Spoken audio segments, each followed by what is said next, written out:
Passar então agora para a saída do Demichelis, porque a gente mencionou, o Tafarel fez um vídeo sobre isso no perfil do Futebol da Fronteira, e a gente só vai reforçar aqui como é que foi esse bastidor, né? A saída do Demichelis do River Plate.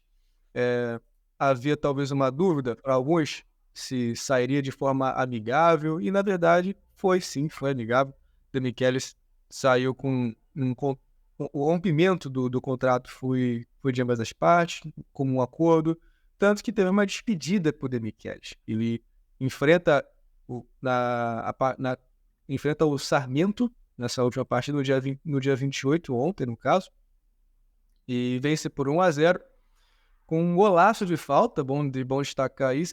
Se bem que o goleiro ele ficou meio perdido na hora do voo e nem chegou a Encolheu esticar a o mão, né? braço.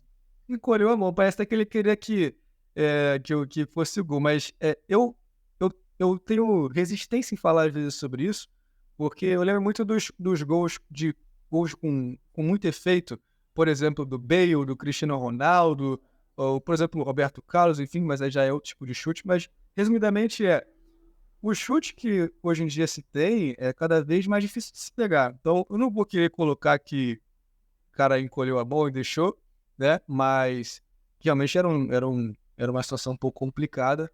Parece que não, mas eu não sou goleiro, tá? Mas conversando com algumas pessoas, alguns goleiros e também vendo algumas documentários, algo do tipo, você percebe a dificuldade que é você tentar calcular onde a bola vai, enfim. Então, não é tão simples assim. Mas foi um gol de falta do Masto Antuono. Aí o Tafarel tinha que estar aqui para me corrigir, né? Que o espanhol, quem fala aí, eu sou inglês só. Mas o Masto Antuono marcando aos 87 e com direito a choro do Demichelis, né? Porque se emocionando ali com a despedida.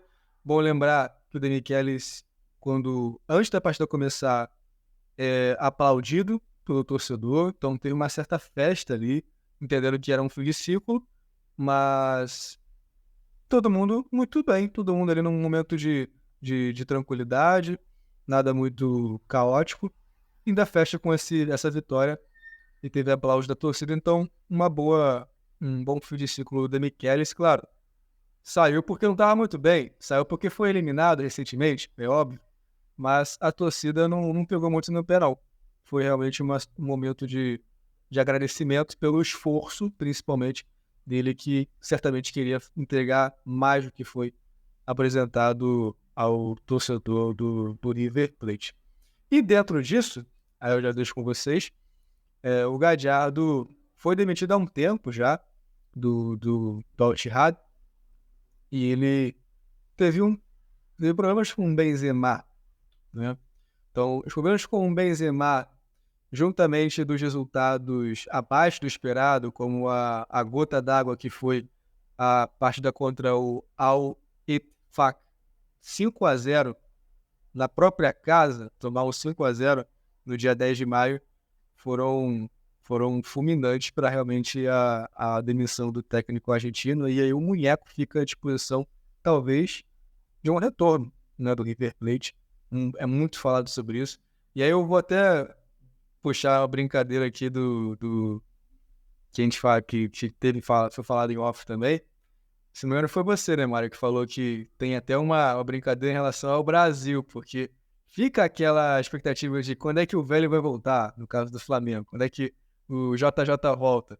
E aí tem também essa situação para o River Plate, porque desde que saiu, parece que sempre quiseram que nunca tivesse saído. Sempre o Gadiardo, muito querido pelo torcedor do River Plate. E agora, sem um clube, é com certeza muito mais comentado. Então, O próprio Renato Portaluppi também. também, também. Toda vez que o Grêmio entra em crise e aí se pensa num novo treinador, é o nome do Renato Portaluppi, né? Agora, me parece que o Tite deu uma acalmada no coração rubro-negro aí, mas antes os pedidos de Jorge Jesus eram constantes, né?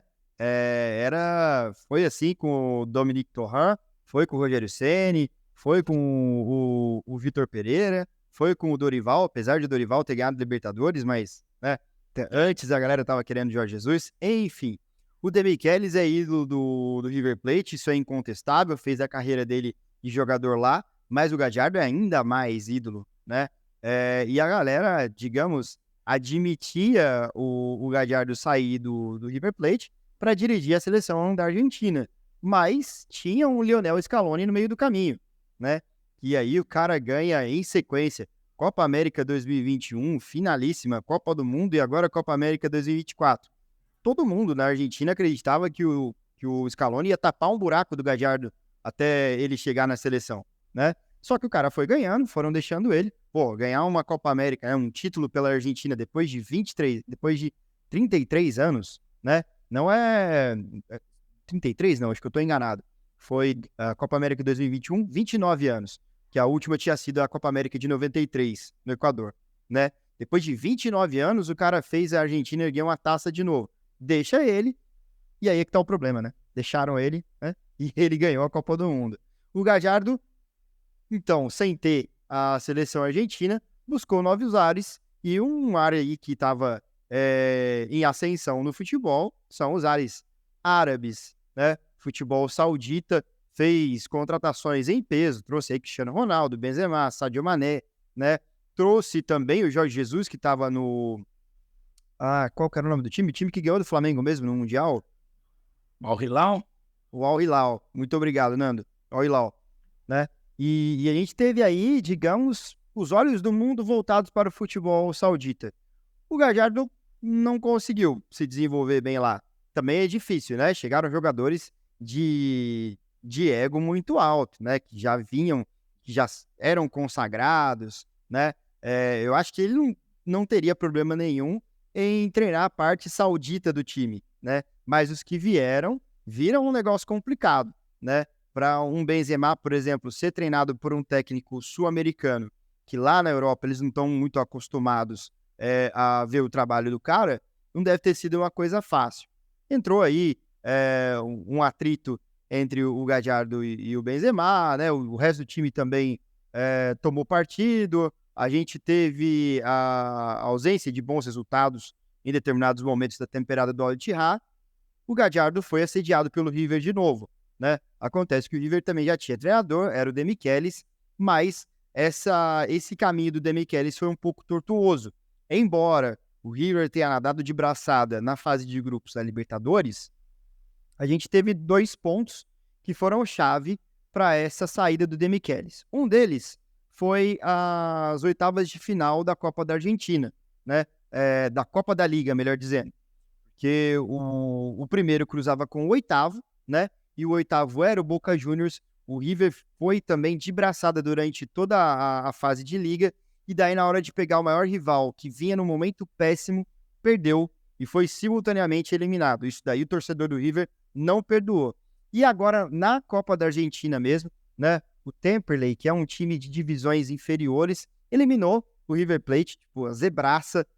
Seria como se fosse o Águia de Marabá ter conseguido eliminar o São Paulo agora na Copa do Brasil, né? E aí o Demichelis teve essa situação insustentável, né? Não deu mais para defender, é que não tinha treinador para substituí-lo no mercado no momento. Agora que o River volta às boas com a vitória, já está fechado o Gallardo, então o Demichelis já foi avisado anteriormente que o pai está chegando, né? E aí a torcida do River está felicíssima. Tem o confronto contra o Talleres na Libertadores, né? Tem um caminho que não é fácil, vai cruzar alguns brasileiros pelo meio do caminho, mas é um dos favoritos, sim, né? Eu acho que fora do Brasil, o River é o maior favorito para essa Libertadores e com a chegada do Gallardo, com a promessa de colocar a casa em ordem, né? Se torna ainda mais fácil.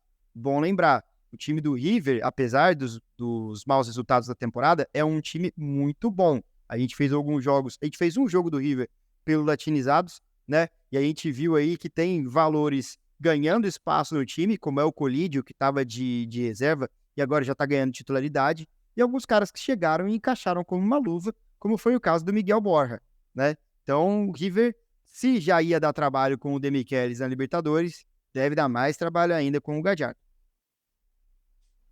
Não, há 6 horas atrás, Gallardo ainda era especulado né, abria conversas com o River Plate.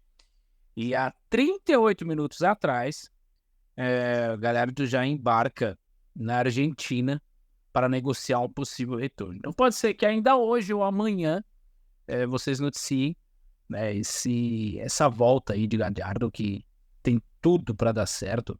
Acredito que ele seria o Abel Ferreira do Palmeiras se sair, quando saiu, né? O Jorge Jesus do Flamengo, que é um sonho que um dia acredito que volte ao Flamengo. Sim, né? E como a gente falava também do Portaluppi, né? É um treinador que marcou pelo clube, ficou 8 anos no River Plate, né? Teve a primeira, se eu não me engano, me corrijam, mas ele entrou em 2012 no River Plate e fez assim uma carreira sucesso. Isso mesmo. Ele entrou em 2014, perdão. 16 de 6 de 2014. Ele entrava no River Plate para ser treinador. E tem a história que ele tem, é como a gente diz hoje, é o Abel Ferreira do Palmeiras. Se sair, vai ter sempre essa especulação. Abel tem que voltar, Abel tem que voltar. E sim, você falou muito bem, foi cirúrgico. Quão será difícil agora bater o River Plate com o Galhardo de volta? É lógico que tem um momento de assentar o gramado, conversar com os jogadores, estabelecer a casinha, arrumar a casinha, digamos assim, mas é um time que vai dar muito trabalho e tá com o chefe de volta, né? E tá com o chefe de volta, não tem como, pode voltar com tudo ou pode ter ainda esse fôlego, como a gente diz, né? Os times têm que aproveitar esse fôlego agora, essa mudança. Querendo ou não, a gente acha que não, mas mexe sim com os bastidores, mexe sim um pouco com o clima até ele se adaptar novamente. É um clube que ele ficou 8 anos, mas tem sim a readaptação novamente. E é isso, eu acredito que amanhã vocês já estão aí noticiando oficialmente a assinatura de Galhardo com o River Plate. Você falava, né, da mão contestada, que talvez o goleiro tenha tirado a mão. Eu acredito que hoje tem muitos essas dúvidas por todos, né? Você vê, a gente chegou numa época de 70 câmeras por um VAR e ser corrigido em até 3 minutos e todo mundo está vendo a câmera ali no estádio. Então a gente chegou em um dado momento onde o futebol está muito atualizado, vai atualizar muito mais ainda, isso ajuda, isso prejudica e isso deixa a gente na dúvida. Como essa mão que você falou. Hoje a gente olha por tantos ângulos que a gente fica na dúvida. É como o pênalti ontem do Atlético Mineiro em cima do Corinthians. Tem muitos que falam que pegou, tem outros que falam que não viu o toque. Então, a tecnologia vem para ajudar e vem para deixar a pulga atrás da orelha do torcedor, do fanático, do fã de esporte. Deixar a pulga atrás da orelha da gente que comenta, da gente que está ali narrando, da gente que está ali reportando a partida. É bom? Mas tem sempre os prós e os contras. Acredito que seja um pouco disso, tá, ô James?